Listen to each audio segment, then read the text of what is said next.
always watch my cousin Elodie Ramsey, 34 years old, and I can tell when she's about to set the world on fire. This Thanksgiving was no different. The annual pilgrimage home was complete. We were all seated in that grand timbered house of theirs nestled in the Asheville Hills. A fire was doing its best to imitate warmth, popping and spitting in the hearth. The scent of roasting turkey was thick in the air, a heavy perfume meant to mask everything else. I watched the family arrayed around the table, their laughter a little too loud, a little too bright. They passed serving dishes with practiced grace, a choreography of denial pretending this was a family. It was perfect. And I saw Elodie wait, letting the illusion settle, letting them get comfortable. She let the corner of her mouth lift into a smile that didn't reach her eyes. Then she spoke, her voice cutting cleanly through the noise. "By the way, did the hospital ever happen to mail that appointment letter for the surgery?" My uncle and his wife, her stepmom, exchanged a look I knew all too well. It was a silent shared dismissal. Then, unbelievably, a small shared laugh escaped them. "Oh, that," my aunt said. "It came last week." My uncle let out a little snort, a punctuation mark of pure arrogance. He was so casual, slicing into the bird's breast. "Yeah, we had to redirect those funds," he announced. "We put that money toward Cole's 27th birthday celebration." He held up his wine glass. "You know a man only turns 27 once." And around the table the smiles stayed plastered on as if he'd just commented on the lovely weather. I watched Elodie place her fork on her plate, the silver tines making a sharp, deliberate clink against the china. Her gaze swept over them, pinning them in place one by one. Her voice was impossibly level. "So I take it," she said, "that you still have no idea who that surgery was actually for." The air didn't just get quiet, it was sucked from the room entirely. I saw the blood drain from my uncle's face, leaving it a waxy, pale mask. Her stepmom was a statue, a spoonful of gravy suspended in the air between the boat and her plate. And Cole, the golden boy, just kept his eyes locked on his mashed potatoes, a study in willful ignorance. It was just one sentence, a single thread pulled, and the whole carefully woven tapestry of our Thanksgiving unraveled into a nightmare. It took maybe 3 seconds. And I remember thinking, if you've ever had that power to shatter a holiday with a single quiet truth, you know exactly what I saw in her eyes. I saw the way forks froze halfway to mouths, the sound of a glass setting down just a little too hard. You could almost hear the unspoken stories hanging in the air, the ones we all knew but never dared to voice. Every single one of us was a character in this play, and the final act was just beginning. And the fallout from that night, well, what became of them all? Trust me, the silence that followed was more telling than any shout could ever be. I watched the blood drain from their faces one by one, a gallery of pale, guilty portraits. Not another word was spoken, as if the truth had finally stolen all the air from the room. As the first hint of the morning bled through the dusty blinds, the spell of the night remained unbroken. She was still sitting there, a fixed point in the chaos, a sentinel in the wreckage of her own living room. I had watched her from the doorway for hours. She hadn't so much as shifted on that couch. Her phone was clutched in her hand, a lifeline to a world that had just been stolen. The screen was a spiderweb of cracks, a perfect mirror of the family's shattered facade. I saw her thumb press the screen, her face illuminated by its cold blue light. She was opening that banking app. I knew it, a ritual of disbelief she'd been performing all night. Her eyes scanned the screen with a desperate hope, praying the numbers were just a nightmare. Then, her face crumpled, the look of someone staring into an abyss where $178,000 should have been. Gone.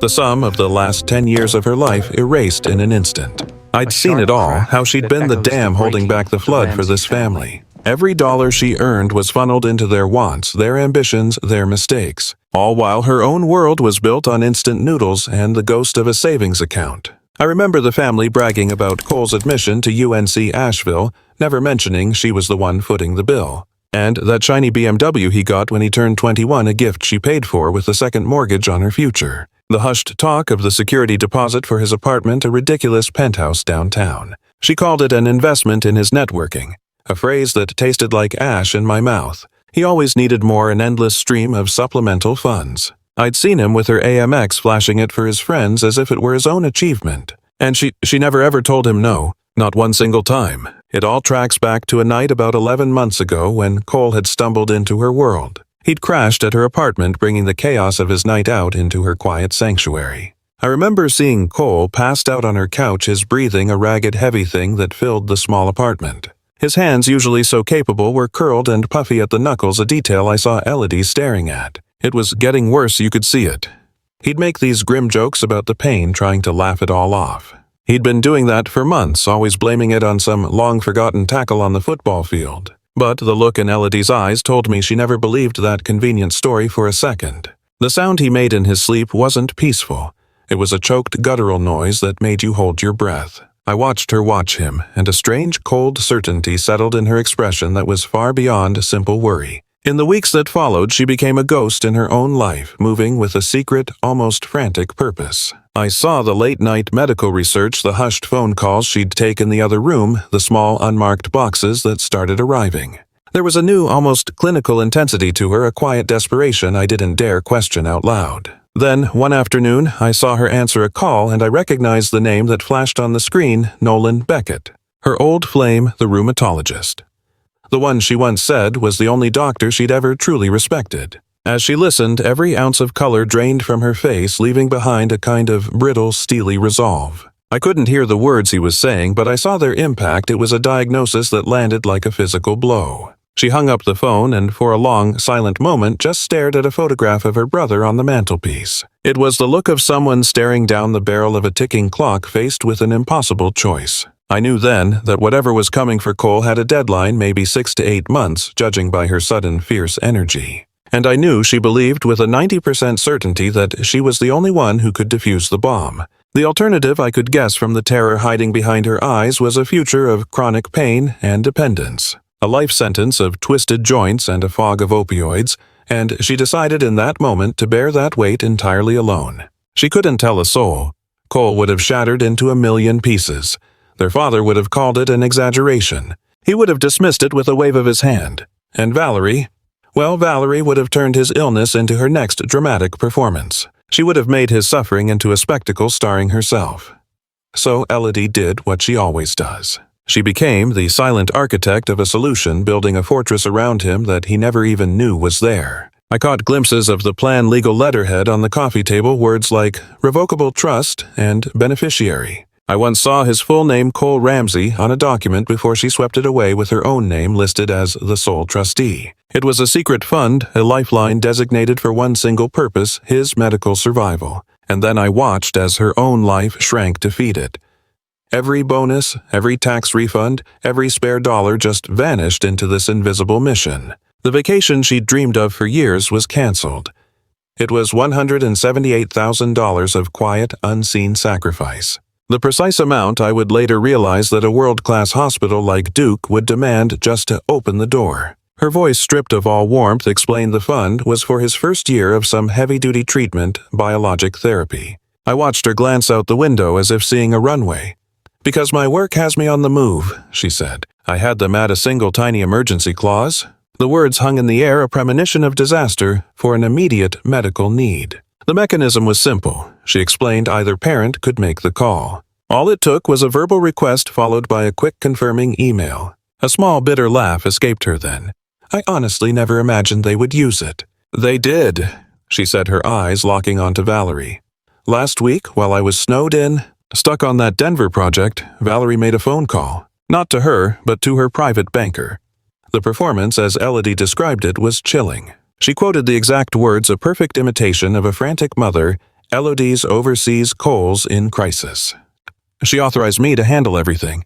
The lie was so clean, so brutally efficient. Then came the digital dagger, an email forwarded from an address that was a near-perfect forgery of her own professional account. She spelled it out for us, the subtle difference in the characters, a ghost of her real address. Elodie.corptravel87@gmail.com, a phantom signature granting permission. The banker, she said, never stood a chance. He saw the clause in the trust. He saw the expertly faked email. He heard Valerie's staged tears crackling over the phone line, and he released the full staggering amount in one single transfer. "So, where did it go?" she asked the silent table. "To which hospital?" The answer landed like a punch to the gut. "Cole's 27th birthday bash." The details spilled out, each one more obscene than the last. A private mountain lodge rented for the weekend. A semi-famous indie band flown in special from Nashville. There were custom fireworks, she said, her voice laced with venom, exploding over the Blue Ridge Mountains for 300 guests, half of whom, she added, looking right at Cole, were just influencers who needed the content. An open bar catered by the most sought-after chef in Asheville. She even mentioned ice sculptures, the whole 9 yards. Then she held up her phone, the screen glowing in the dim light. I pulled up Cole's Instagram. The stories were still up, she said. Proof of his medical crisis. A video of him crowd surfing. I watched the pale blue light of the phone screen dance across my partner's face, illuminating images of a life we weren't a part of, a sunrise toast, a grin plastered, under a garish neon sign that screamed 27 and unstoppable. I saw the flicker in my partner's eyes the moment they realized the light show was fueled by the very funds meant to save their brother from a future confined to the four wheels of a wheelchair. They just sat there long after the dawn broke, the phone a black mirror in their lap, its battery long since surrendered. I knew the stories of that little brother, the one they used to hoist onto their shoulders when he was just a boy of 5. Now that boy's future was being traded away, and I was witnessing the fallout as my partner realized their own parents had cashed it in for a fleeting weekend of social media posts and bottle service theatrics. For the first time in the 10 years I've known them, there were no tears, no shouting.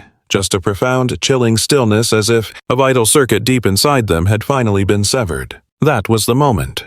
That was the morning I watched them quietly decide that the rest of the family was now entirely on their own. The shriek of the doorbell at 2 a.m. felt like an inevitability. I saw the lack of surprise in my partner's eyes as they rose to answer the summons we both knew was coming. And there they were. A holy trinity of indignation, Dad, Valerie, and Cole, their collective presence radiating the sour stench of late-night whiskey and simmering rage. Valerie pushed past first, her movements sharp and aggressive, gripping a thick manila folder as if it were a loaded weapon. There were no pleasantries. She was here for war. You canceled all of Cole's supplemental cards.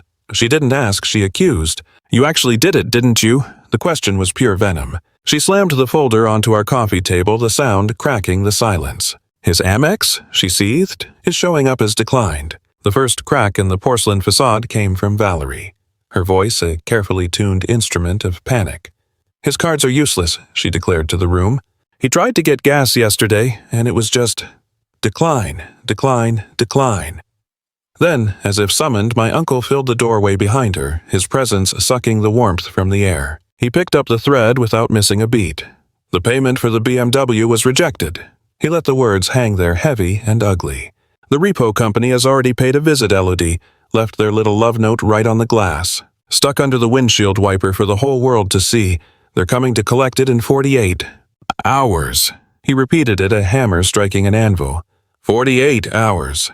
I watched Elodie, but her face was a placid lake. The air thickened with unspoken threats, a silence more deafening than their shouting. And then another player entered the scene. Cole draped in the doorframe, looking like a wilted version of himself. His expensive hoodie was rumpled. His eyes were a roadmap of sleeplessness.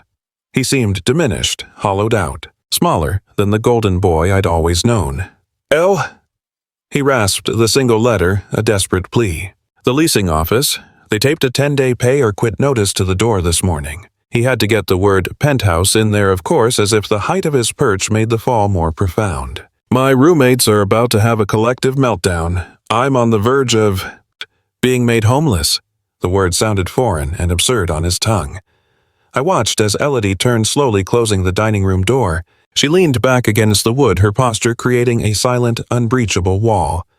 For the first time, in all the years I've watched this family dance, I saw no weakness in her, no hint of surrender. Valerie, undeterred, escalated her attack, her voice growing sharp. Do you have any idea what this does to his reputation? It was never about need only, about appearances. Do you know how this looks? His phone is blowing up with messages from his friends. She put on a mocking, deep voice. Yo, why's your card dead? He is 27 years old. Elodie, not some broke kid in a dorm room. The humiliation is unbearable. For them, I thought. The humiliation is for them. My uncle took a step forward, his index finger jabbing the air toward her. A loaded weapon. You don't get to just pull the plug, he snarled, his voice a low growl. This isn't your little hobby.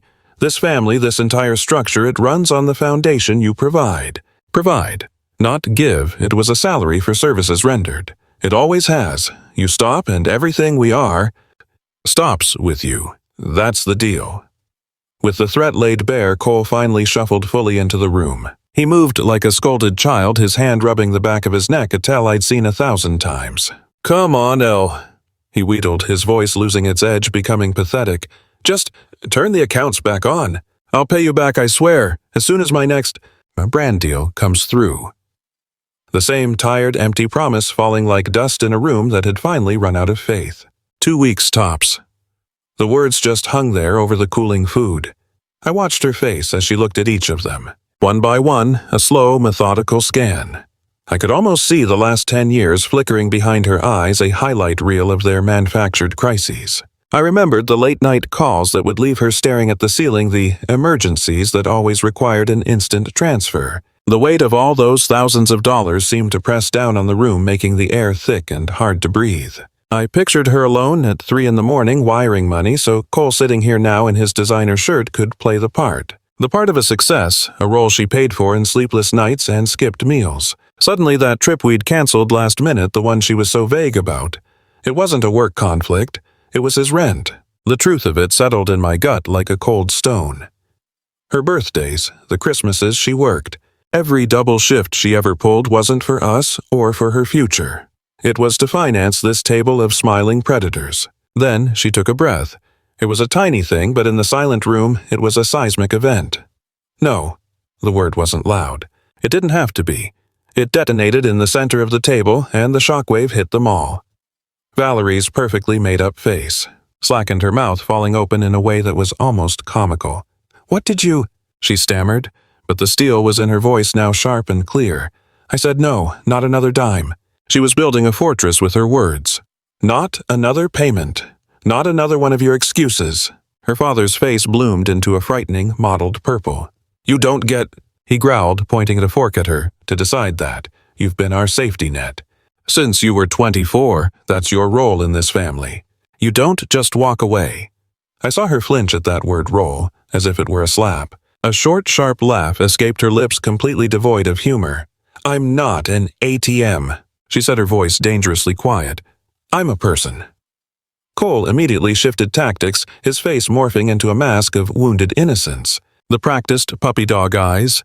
It was a performance I could tell he'd perfected over a lifetime. "Sis, please," he whispered, leaning forward. "I've got appearances. Sponsors. If I show up and I don't look the part—" The desperation was thinly veiled. "It's over." Before she could answer, Valerie, with a predator's speed, snatched the papers off the table. She fanned them out with a theatrical flourish, holding them up for all to see. A hand of losing cards she was trying to blame on the dealer. "Look at these balances," she commanded, her voice rising with manufactured hysteria. "Look at the mess you've made. Do you really want your little brother thrown out on the street?" I watched my partner. She didn't even glance at the papers. Her gaze was fixed on Cole. "He's 27 years old." She stated a simple fact that sounded like an indictment. Degree. I watched him stand there explaining how Cole never has to face the reality of a car he can't afford or an apartment whose rent he doesn't actually pay. "That's not my mess anymore," he said, and the words hung in the air, heavy as stones. His father stalked forward, a predator closing the distance, and his voice dropped. It was that awful quiet tone, the one that promised a storm worse than any shouting. "You think this ends here?" The question was a razor blade in the charged air. "You think we'll just stand by and let you tear down everything this family stands for?" Valerie's voice, sharp and brittle, sliced through the tension. Her eyes were cold, narrowed into weapons. "You've got 24 hours to reverse every single thing." She listed them like a prosecutor: the card, the car, note, the rent, all of it. Or, she leaned in slightly, "You're going to learn precisely how far we will go to protect our own." I glanced at Cole. He was just a ghost in the room, staring at the hardwood floor. I could almost feel his anticipation, just waiting for the familiar collapse, for the brother who always folded. But then he moved. He walked right past them, a silent procession of one, and pulled the front door open, flooding the hall with cold night air. He stood silhouetted against the darkness. "Your 24 hours starts now," he said, his voice level and unbreakable. "Get out." For a beat, no one breathed. They all just stared, their faces a perfect portrait of disbelief, waiting for the joke that wasn't coming. When the silence stretched, Valerie's face curdled. She snatched her purse from the table, her breath hissing out something. I was glad I couldn't hear. His father's eyes burned into him with a promise of ruin that made my own blood run cold. Cole was the last to move a puppet with his strings cut, and he stumbled out after them into the dark. The door clicked shut. I watched him turn the lock, then slide the heavy chain into place, the metallic sounds echoing like gunshots. And for the first time in as long as I could remember, our house fell completely and utterly silent. He didn't move. He just stood there in the dimly lit hall, and I could see the frantic pulse in his neck, waiting for the world he'd just upended to crash back down. They were all waiting for the guilt to do its work to crush her spirit the way it always had. But it never came. Instead, they sent their own weapon nestled inside a thick manila envelope. I can see it now, sitting on her doorstep, a stark, ominous presence against the welcome mat. Hand-delivered, of course, no stamp, no return address, just her name typed in a severe, bold font marking her as the target. She would have carried it inside the paper cold against her skin and sliced it open, letting the venom bleed out. The world must have tilted on its axis for her in that moment. A sharp, bitter laugh probably caught in her throat. It was a formal declaration of war, disguised as a legal document, a petition for the appointment of a guardian. Not just for her estate, but for the person of Elodie Marie Ramsey, and the architects of this siege, Gregory and Valerie Ramsey, her own parents. They called themselves the petitioners, and with it a cover letter from their hired gun. Some attorney named Richard H. Langford, a man paid to turn family into legal fiction. It was just 4 paragraphs, but I know their work. It was a masterclass in psychological demolition. Each sentence was a carefully weighted stone meant to shatter her resolve. The first blow she had, quote, abruptly and without justification, ceased all financial support. They never called it what it was, an escape from their endless bleeding of her resources. Support for the family.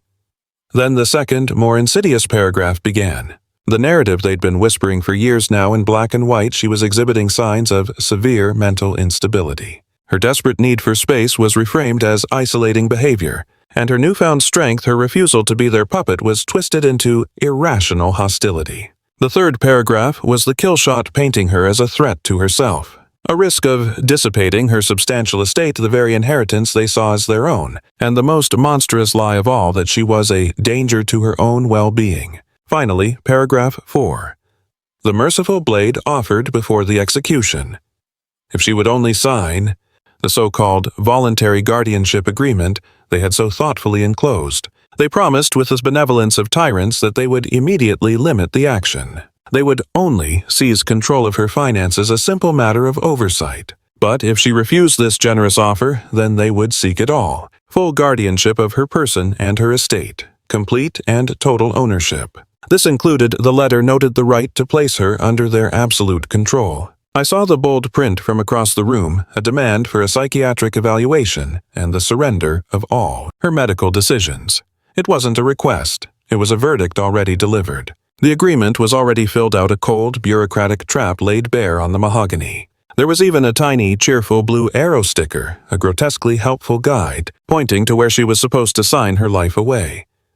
I watched her read the entire packet, not once but 3 times, her hands trembling more violently with every turn of the page. They'd built a case against her sanity brick by meticulous brick. I could see typed statements from neighbors, their casual observations twisted into proof she rarely left the house. There was a printout of her credit report, a stark black and white document, showing how she'd methodically paid off every joint account, an act of fiscal responsibility, now reframed as paranoia, severing ties with all authorized users. I caught a glimpse of screenshots, the familiar blue bubbles of texts she'd sent to Cole, the ones where she was just a mother begging her son to get a job, now presented as harassment. Then a letter from Valerie's therapist, a name I knew Elodie had never once mentioned, a total stranger making a clinical judgment that she feared for my aunt's safety, painting her grief as becoming cold and dangerously unreachable. The final blow was a draft of an emergency ex parte order, a legal document poised to ask a judge to freeze every single account in her name, to financially paralyze her before a hearing could even be put on the calendar. I watched her dial, her thumb shaking as she scrolled past dozens of names to the only person she knew who wouldn't buckle under this kind of pressure, Claire Donovan, the attorney she'd hired once years ago for a simple work contract. A name from a different life. The phone was picked up on the second ring. I could hear Elodie's voice, a fractured whisper trying to explain the ambush. A calm, steady voice cut through her panic. "Send me everything right now." Not even 20 minutes later, her phone lit up again. The lawyer was back on the line, her tone now laced with steel. "They're filing under Article 1 of Chapter 35A?" She said the words echoing in the quiet room.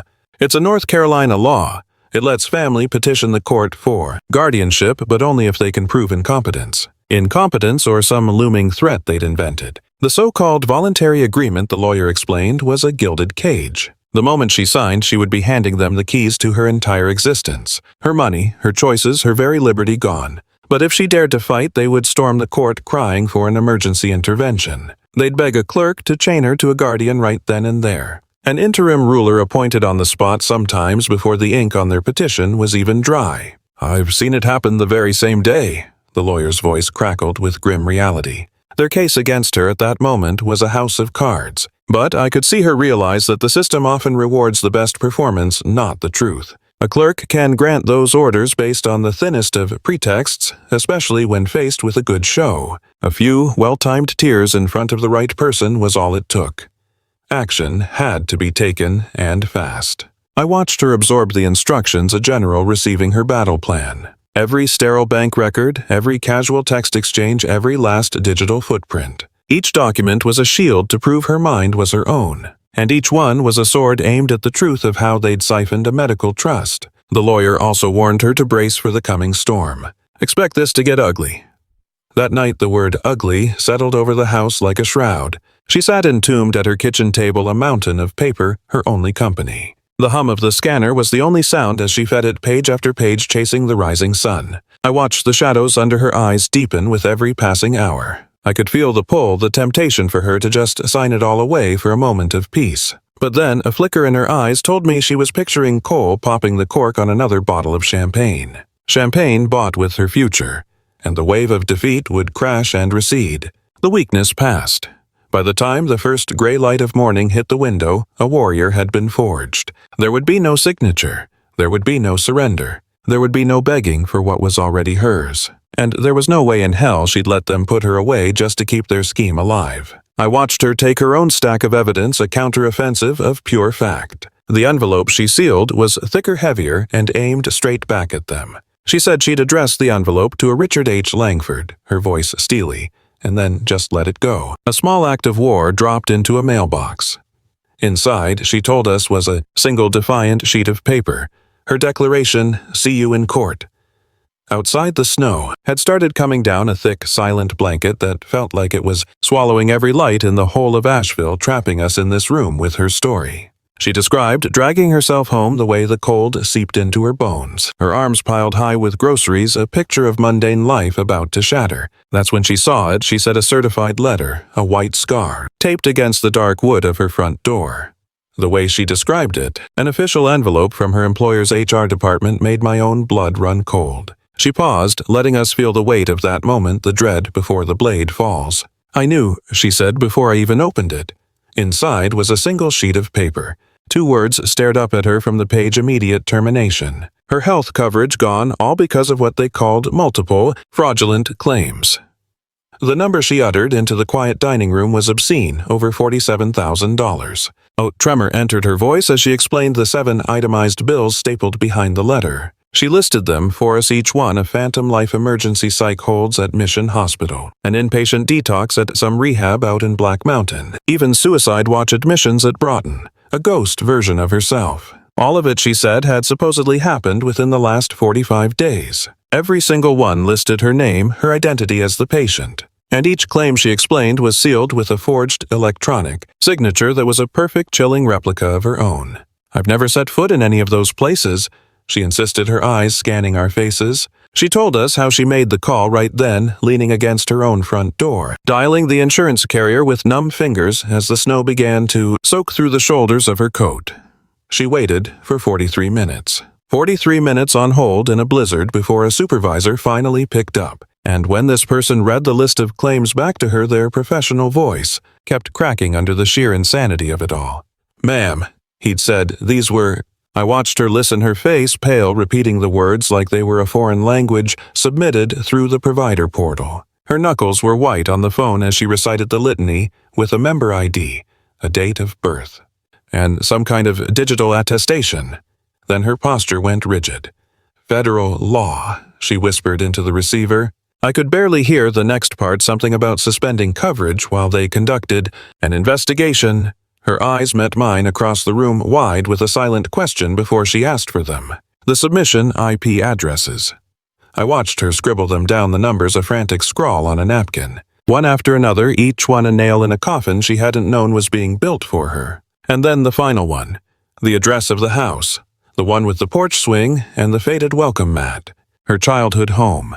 Later that night, with the clock hands creeping past 1:30, a fist began to pound on our front door, a brutal, relentless rhythm. It wasn't a knock. It was an assault shaking the very frame of the house. I moved to the peephole, my heart in my throat. Through the distorted lens I saw them. 2 Asheville PD cruisers, their presence a suffocating weight. Their light bars sliced through the darkness, painting the swirling blizzard in frantic nightmarish strobes of red and blue. She finally opened the door a crack and the wind howled in, throwing snow across the floorboards like a curse. The officer standing on the porch was a silhouette against the chaos, a solid, unmoving shape. I saw her calmly brush the accumulating snow from her shoulders, a small human gesture in an inhuman moment. The silver nameplate on her chest caught the light. Klein. Detective Sarah Klein. Her voice was calm, official, cutting through the storm. "Ma'am, we've had a 911 call." I saw my friend flinch at the words, "from a family member," as if struck. "They said you were inside, trying to take your own life." The accusation hung in the frozen air, obscene and unreal. The detective continued, her tone unchanging. The caller reported hearing screams, the sound of breaking glass. Our quiet, silent home. "We need to enter the premises," she stated, not a request. "To visually confirm your welfare." I saw her jaw begin to tremble, a violent, uncontrollable shudder. It wasn't from the Arctic wind pouring into the hallway. It was the ice of pure terror. "I'm alone," she stammered, her voice a thread. "I was sleeping." Her eyes darted to me for a split second, unseen by them.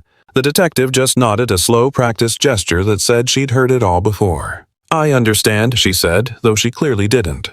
"But policy mandates a welfare check. Not when the report contains these kinds of details." The unspoken threat was clear. This will only take a moment. And I watched her defeated step back from the threshold, letting them in. And just like that, 2 of them were sweeping through the house, their heavy boots staining the polished floors with wet, melting snow. They were methodical, cold, tearing open closets, violating every private space. I watched the beam of a flashlight slice the darkness under the bed, then glare into the shower. They even ransacked the bathroom drawers, their movements efficient and impersonal, as if they were just ticking boxes searching for the evidence of our parents' lies. Then a voice crackled over a radio, cutting through the silence. It said, "Subject located conscious, no visible injuries." The clinical words felt obscene. No weapons, no signs of self-harm. The invisible wounds, of course, didn't count. I watched Detective Klein offer a formal refusal of medical transport. It was a formality, a piece of paper to close the case their own parents had opened. I saw how their hand trembled, the signature a jagged line of shock and betrayal. As the officers were leaving, the detective paused in the doorway, the swirling snow creating a halo around her head for a moment. She looked back and asked, "Who hates you enough to do this?" Her voice was low, serious. A dry, broken laugh escaped their lips. It sounded like tearing fabric. "My parents," they said. And the detective, she didn't even blink. "We get those calls," she said, her eyes filled with a weary understanding. "Most of them," she added, "are exactly like this." She pressed her card into their hand. "Next time they try this," she said, "you call my cell. I'll make damn sure the next officers who show up know the full story before they even knock." And then she was gone, the red taillights bleeding into the snowstorm. They just stood there in the open doorway after the car vanished, letting the freezing wind and snow whip into the house as if trying to feel something. I watched until their fingers were white and stiff. Then, slowly, they closed the door. I heard the deadbolt slide home, then another lock and another. Then the scraping sound of a heavy chair being wedged under the knob. A fortress. I watched them open their laptop, the screen's cold light illuminating their exhausted face. And I saw it too. The final act of cruelty. The insurance plan, their only safety net, glowing a damning final red. I heard the words slice through the thin walls of our house, hushed and sharp. Canceled. Then a pause followed by fraud investigation. Then came the number whispered like a curse, $47,000. It was about fake claims, a mess I couldn't comprehend, all detonated by a single phone call at 1:30 in the morning. I pieced together the rest later, the police arriving in the dead of night, their boots breaking the crust of fresh snow. The family's Cold War had finally turned hot and they weren't pretending anymore. There was no subtlety left. I found her curled into a knot on our living room couch, still wearing her wet coat, her boots leaving muddy rings on the rug Mom cherished. A steady drip, drip, drip onto the floor was the only sound in the house, a terrible slow clock. It was utterly silent except for the winter wind rattling the old window frames as if it wanted in on the chaos. Watching her from the darkness of the hall, I realized something. For the first time since she had finally cut them off, the sheer crushing loneliness of her fight was visible. It crashed over the room like a silent wave, and I felt the chill of it from 10 feet away. In that moment, I knew no one was coming to help her. No one in this house even believed she was the one who needed saving. I watched her stay there motionless until the night outside bled into the gray, watery light of dawn. The sky was the color of dirty dishwater. I saw she was clutching something, her knuckles bone white. It was a detective's business card, gripped so fiercely it seemed to be the only thing holding her together. I could almost see the indentations the letters were pressing into her palm, a permanent mark. Weeks later, a man in a rumpled gray suit found us. It felt like an ambush. He cornered her in the Ingles parking lot on a deceptively warm April afternoon, the kind of beautiful day that makes you believe things can be okay. The Blue Ridge Mountains were so clear they looked like a painting close enough to touch. He just stepped in front of her shopping cart, a human roadblock sent from a different, uglier world. He offered her a thick white envelope, a stark and sterile object in the vibrant afternoon. I saw the flash of the red Buncombe County seal, bright as a warning light. The wind had already pried the flap open, impatient to reveal the verdict inside. I looked at her face, and I knew. She knew what it was before her eyes even focused on the typewritten caption. Summons in the matter of guardianship of Elodie Marie Ramsey. Her full name laid out like a specimen. Hearing April 28th, 9 o'clock in the morning. Courtroom 2B, Buncombe County. It wasn't just a letter, it was a map to the end of the world. I saw the official seal of the Superior Court gleaming at the top of the paper. She held a formal declaration of war. A name was printed below it. Margaret Ellison, and I watched as the weight of it all seemed to press down on her. She sagged against the car, devouring every line under the unforgiving sun, a prisoner in the parking lot. Her lips moved silently, counting the betrayal's 11 witnesses, it seemed each a separate knife. I could just make out a name, Dr. Marcus Tran, followed by a list of credentials designed to lend weight to the lies. A psychiatrist the document claimed had treated her. I saw the look of utter bewilderment on her face. She'd never met the man. Her breath caught in her throat as she read the diagnosis, an acute psychotic break, a fiction crafted to sound terrifyingly real. I saw her eyes widen at the phrase, command hallucinations, a clinical, cold-blooded fabrication. Another page, another name, Lisa Chen, a social worker, adding another layer to the carefully constructed narrative of her madness. She shook her head, a small, desperate gesture, denying the 3 phantom home visits she had supposedly refused. The color drained from her cheeks as she read about threatening self-harm, a vile accusation designed to strip her of all credibility. They'd even reached back into her past, dredging up 3 coworkers from a job she'd left 5 years ago.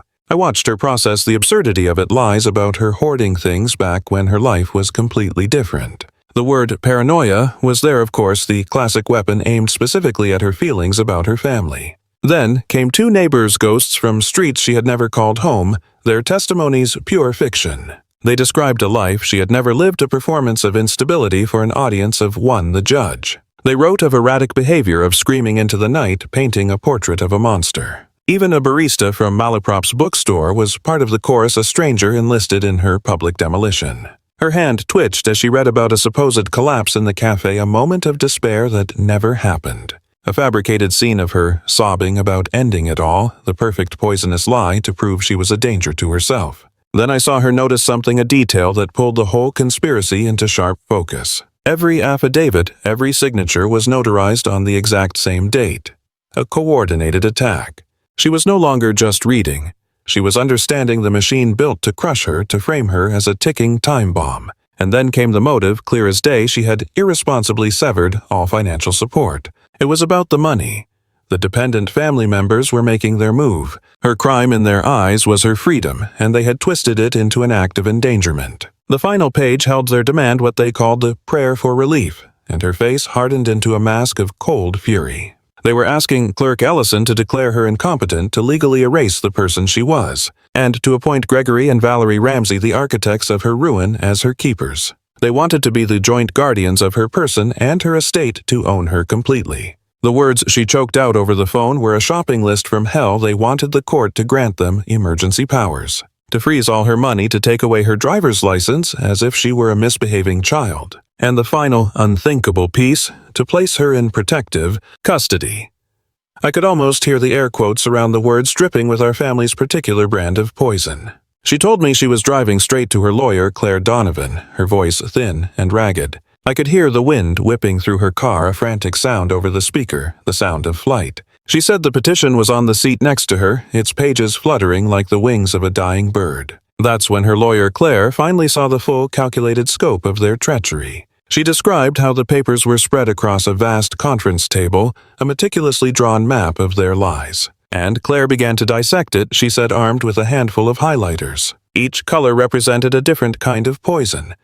Yellow, she told me, was for the outright fabrications. Pink for the sworn falsehoods, and a searing, angry orange for the actual crimes they were accusing her of. 11 sworn statements, she'd whispered, all filed within a terrifyingly narrow 4-day window. Claire's voice had dropped low.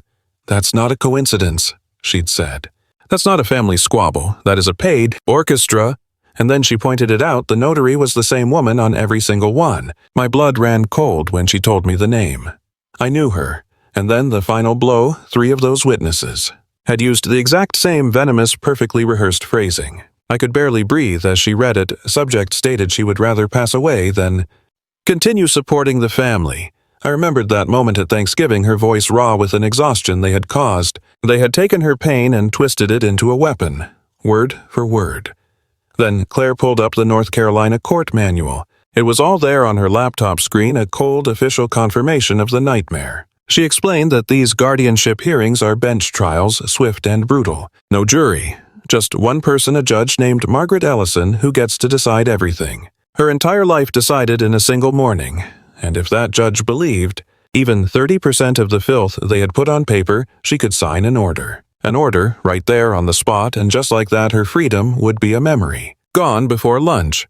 She told me she just stared at the list of witnesses, at the names. Our family, our friends. The names blurred into a single monstrous face of betrayal. Her voice was a ghost. How do we kill it? And Claire's answer hung in the air between us. We don't just kill it. Motion across the table. We bury it, Claire had said, her voice like chipping stone. I heard about that moment later, the beginning of the excavation. She began dismantling their lies piece by piece, starting with the notary's records. She pulled the silent testimony from coffee shop security footage and the cold hard facts from her employer's HR files, each one a nail in their coffin. A fortress of truth was being built, proving she was at work on every single day. They claimed she had collapsed in a heap of their own making. Then came the statements from 2 of the 11 hired mouths, the ones who crumbled first under the weight of actual detective work. They confessed it all, how they were paid $500 each, just to sign their name to a fiction to help ruin a life for pocket change. But the true masterstroke, the move no one could counter, was Dr. Nolan Beckett.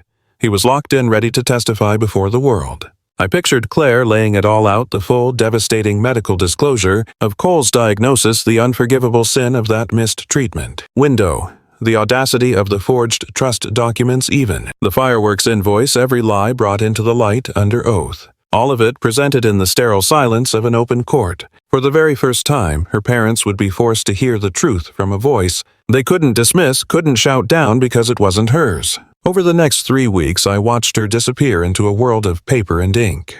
She exhumed every bank statement, every text message, every last email. She rehearsed her own story, speaking the words into the empty air, practicing until the tremor in her voice finally gave way to steel. I heard she would walk the courthouse hallways late at night when they were haunted and empty, just to burn the path into her memory, to own the space where her war would be fought. A pilgrimage from the cold arch of the metal detector to the heavy doors of courtroom 2B. On the morning of April 28th, the world outside seemed oblivious, with dogwood trees blooming in defiant pink against the courthouse's gray stone walls. I saw her arrive dressed in a navy suit that was less an outfit and more like armor. It felt less like a courtroom and more like the grim final act of a play I saw begin at 24. The one that started at Thanksgiving, the one I knew would end right here. I could smell the tension in the room, a sharp mix of industrial cleaner and the kind of sour sweat that comes from pure, unadulterated fear.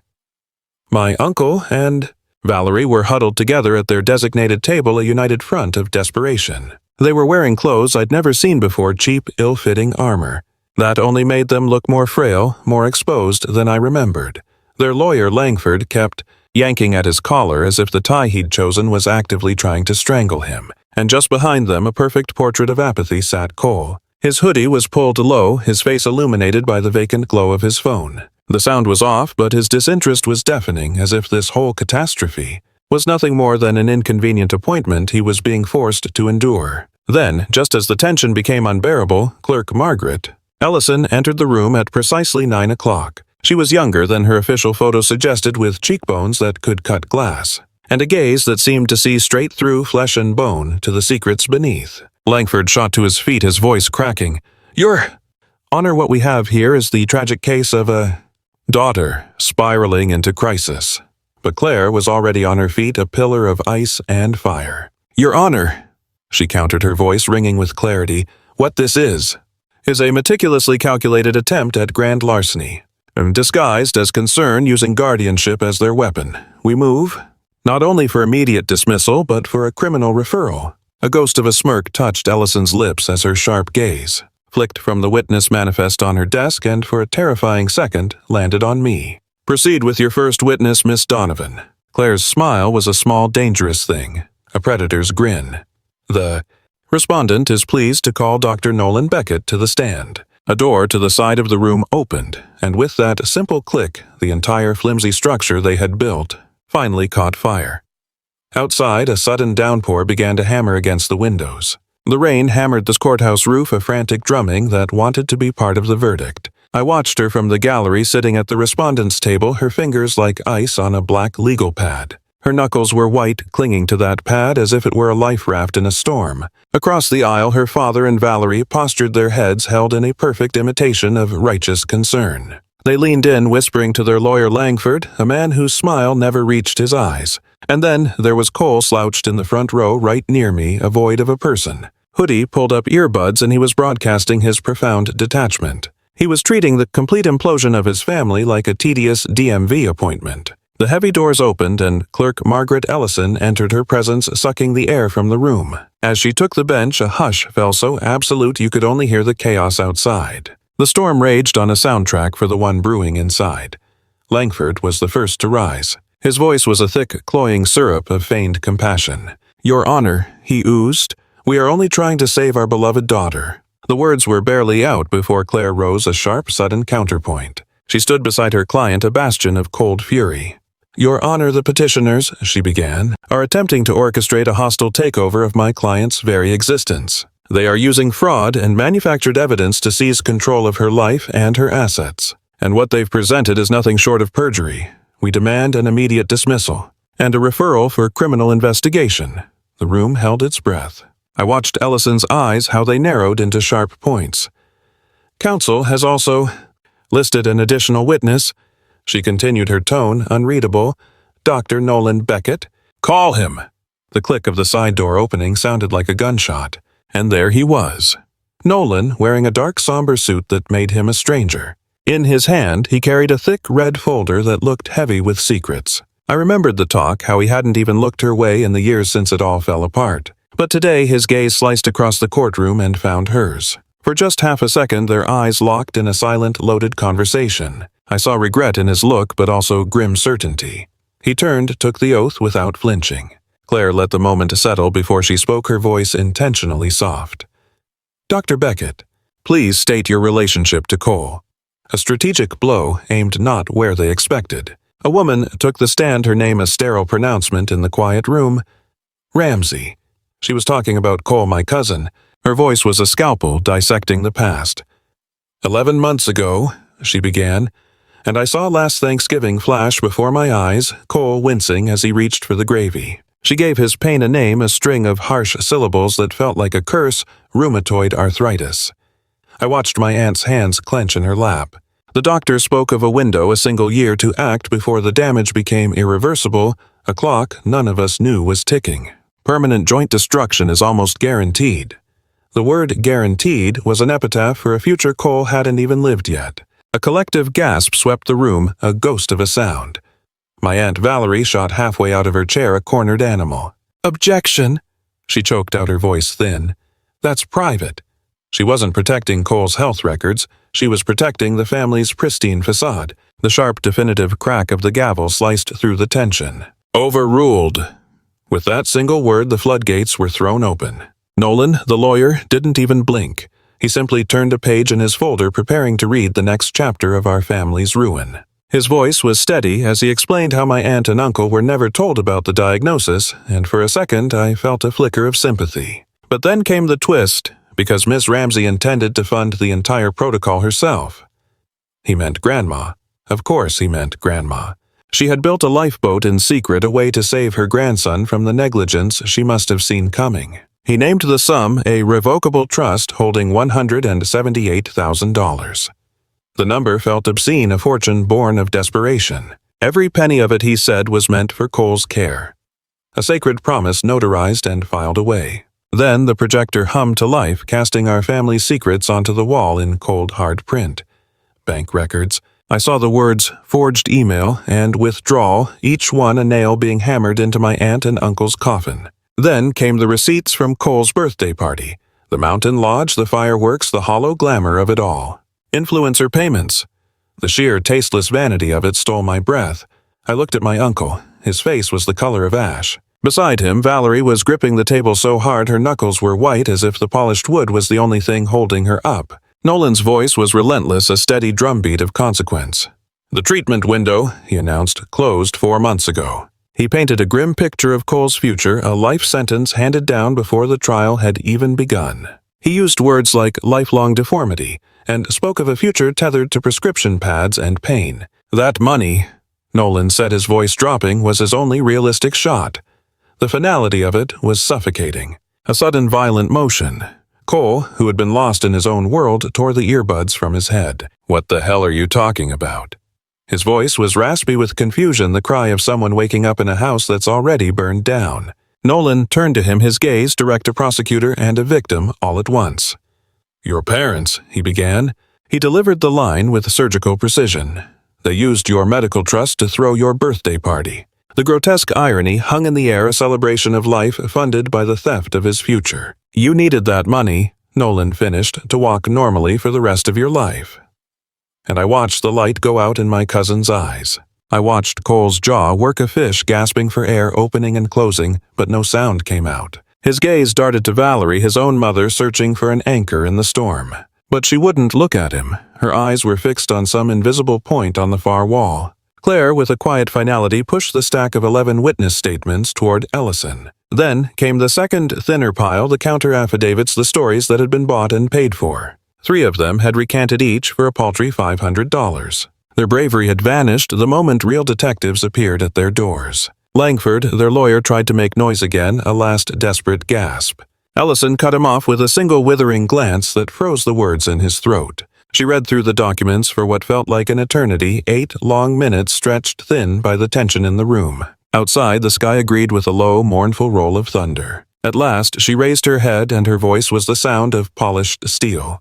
"After a thorough review of all the presented evidence, I find no." She paused, letting the weight of her words settle, credible basis for a finding of incompetence. A collective silent breath was released somewhere in the room. "This petition is frivolous," she continued, "filed in transparent bad faith, and it is supported by what can only be described as coordinated perjury and blatant financial exploitation." Her gaze then shifted, pinning my father and Valerie to their chairs. "Gregory and Valerie Ramsey," she said, their names sounding like a formal indictment. "Your petition is hereby denied with prejudice. All filing fees, as well as the respondent's attorney fees, will be assessed against you and you alone personally." The gavel struck the block, a sharp crack that echoed the breaking of our family. Furthermore, she wasn't finished. Pursuant to North Carolina General Statute 35A 11116 and 14141, and 12.2, this entire record is now referred directly to the Buncombe County District Attorney's Office for an immediate criminal investigation into the matters of financial exploitation and forgery. And the word that sealed it all, perjury. The air crackled and the gallery noise swelled into a single, ugly wave. Uniformed officers began to drift forward, their movements calm, practiced. Judge Ellison's gaze didn't waver. It pinned them to their seats. "This case is closed," she announced, her voice cutting through the din. "Marshals will..." escort the petitioners from the building.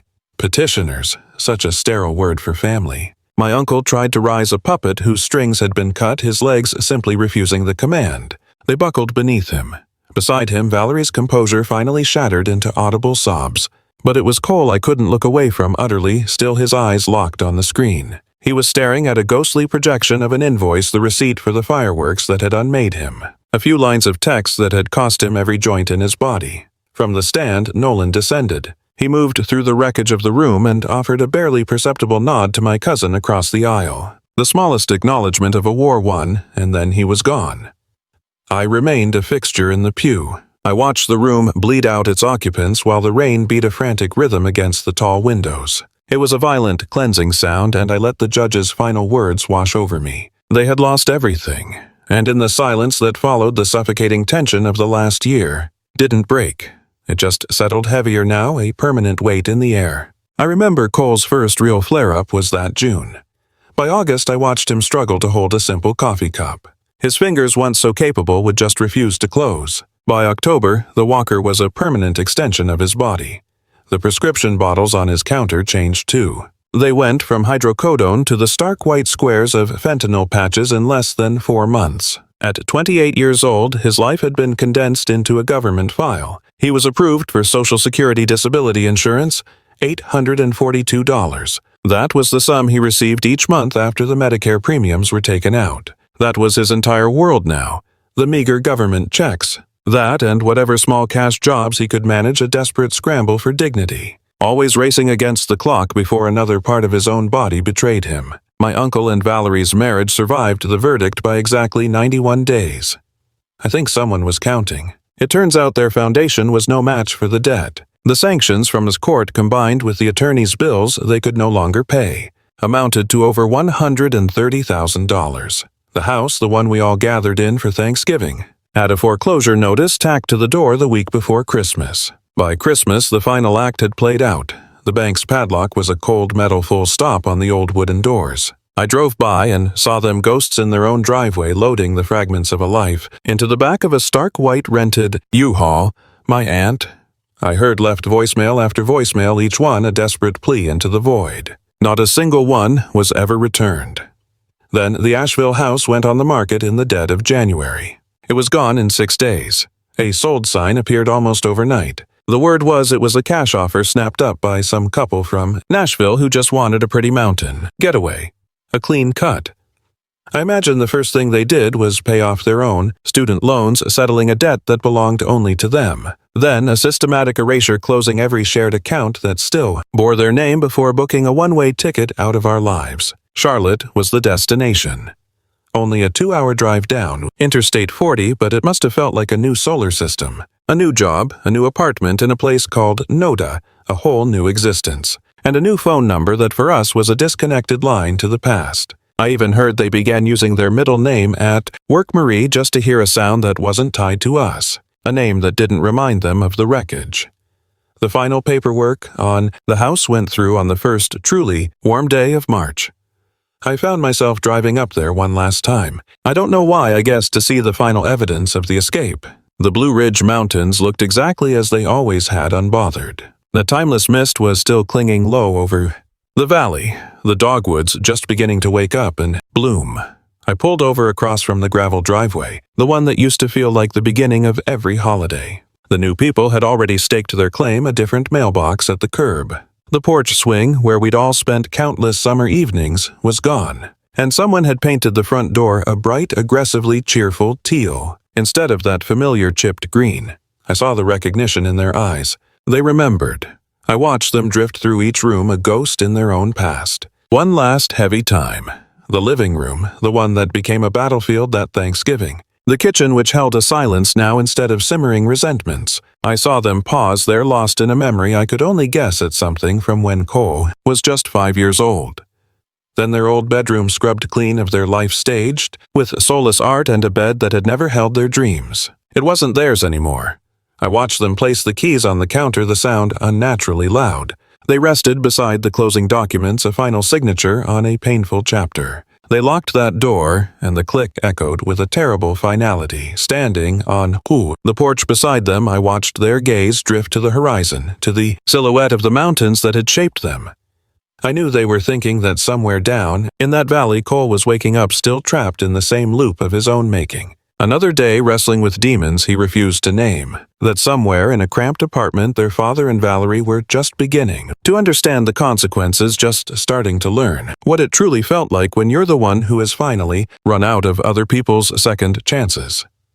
I looked at the person next to me and saw no victory. I saw no regret. I just saw the quiet emptiness of a war finally being over. We got back into our car, they rolled the window all the way down, and I watched the cold mountain air trace the lines of exhaustion on their face, and then we drove east, not stopping until those jagged peaks had dissolved completely in the rearview mirror. Watching them go through this, I learned something I wish I could have whispered to them all those years ago, back when they were 24 and first hoisted the weight of that family onto their shoulders. That love can't be an endless line of credit. That family isn't some unbreakable contract you're bound to for life, no matter the cost. And that the moment you decide to make your own peace more important than someone else's chaos is the moment you start to live. I watched her sign her own future away, not with a pen, but with every bite of a meal she didn't want to be at. I saw it in the bills left on the counter, responsibilities she never asked for, in the way she'd gently correct a child that wasn't hers, a ghost in her own home. She was the one keeping the heart of that house beating for a family who would have stood by and watched her own light extinguish without so much as a flinch. I wanted to tell her to whisper it across the table. You know, you're allowed to just stop. You're allowed to get up from the table and walk out the door. You're allowed to finally pick yourself, even if it means you become the monster in their story. Because the ones who sit there passing the gravy in judgment, if they ever truly loved her, they never would have demanded she shrink so small, just to fit in their picture frame.